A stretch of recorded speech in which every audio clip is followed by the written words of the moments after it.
Hamas, which Australia lists as a terrorist organisation, launched an attack on Israel on October 7, 2023, killing at least 1,000 people and taking almost 250 hostages. Israel responded by launching military action, causing a humanitarian crisis that has forcibly displaced close to 90% of Gaza's 2.2 million residents and has killed almost 50,000 civilians in Gaza, according to the Palestinian Health Ministry. Since October 7th, there has been a division between major Australian political parties on how to respond to the Israel-Gaza war. The Albanese government has repeatedly condemned the Hamas attack and called for the release of hostages and a permanent ceasefire. The opposition has criticised the government for not taking a firm position on Israel, while the Greens and multiple independents have criticised the government's refusal to condemn the war crimes committed by Israel. We spoke to Associate Professor of Politics and International Relations at Monash University, Benjamin McQueen,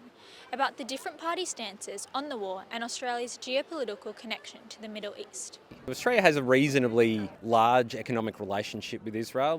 We import about $500 million worth of goods annually from Israel. They import about $250 million worth of Australian goods. So there's an ability there for Australia to exercise some degree of leverage over the government of Israel. It has, depending on your perspective, a moral obligation here. We've seen over 50,000 civilians killed. Organiser of the Monash Students' Gaza Solidarity encampment last year, Madeleine Kirkovich, said in light of the global trends of militarisation and Russia's invasion of Ukraine, this genocide and international relations more broadly are issues young people are thinking about a lot this election.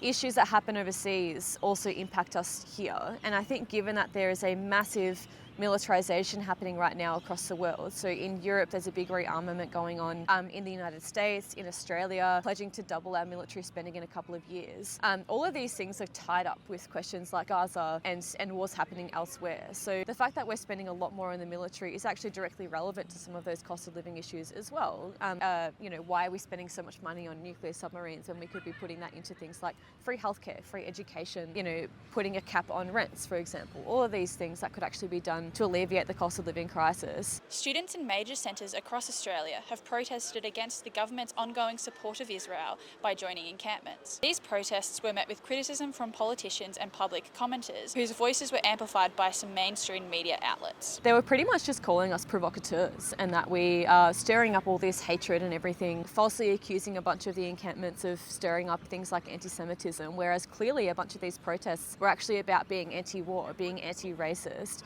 And we had huge signs everywhere saying that, well, if you actually support any kind of anti-Semitic sentiment, you will be kicked out of the encampment. That was a very clear condition of being part of the protest. But despite that, I think a bunch of political players like the Albanese government have been more than happy to conflate our opposition of Israel with some kind of opposition to Jewish people, which I just think is not true at all. Executive member of the Jewish Council of Australia, Ohad Kaminsky, said politicians are conflating anti-Semitism with criticism of Israel's war crimes for their own political agendas. Our view is that the Liberal and the Labor Party have been playing a part in the weaponisation of accusations of anti-Semitism, that these accusations are political, they're political tools in their arsenal. They are being used in a way that is not conducive to what they say they want for, which is social cohesion. We know that anti-Semitism is real.